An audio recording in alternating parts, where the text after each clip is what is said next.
In the heart of a small village nestled beside a whispering forest stood a crumbling palace, its stone facade swallowed by ivy and shadow.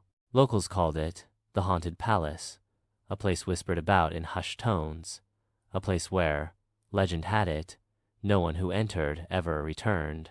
But Seymour, a young man with a thirst for adventure and a lantern in his hand, was not one to be deterred by local legends.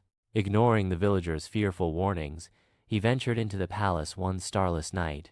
The heavy oak doors creaked open, revealing a world draped in dust and silence. Moonlight filtered through the grime-coated windows, illuminating decaying furniture and portraits, with eyes that seemed to follow his every move. The air hung heavy with the scent of damp earth and forgotten time. He could almost feel the weight of centuries pressing down on him. Suddenly, a floorboard groaned behind him. His heart hammered against his ribs, a frantic drumbeat in the echoing stillness. He spun around, lantern light dancing nervously across the shadows, but saw nothing.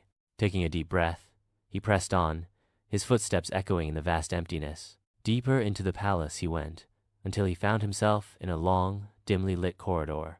At its end, a worn wooden door stood defiant against the passage of time. With a hesitant hand, he pushed it open. What he found was not the spectral horrors the villagers described.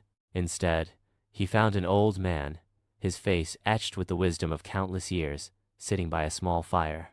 The old man, whose name was Elias, was the palace's sole inhabitant, its quiet guardian. Elias explained that the palace had once been his family's home, a place of joy and laughter. But over time, the stories of the palace became twisted and exaggerated, morphing into the terrifying tale that now haunted the village.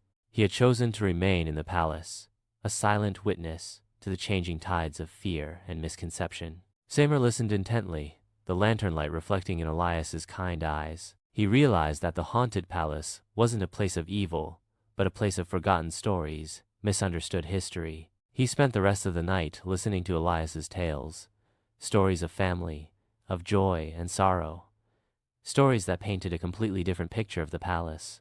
When dawn broke, Seymour returned to the village, his heart full of the old man's stories. He shared the truth with the villagers, dispelling the myths and fears that had held them captive for so long.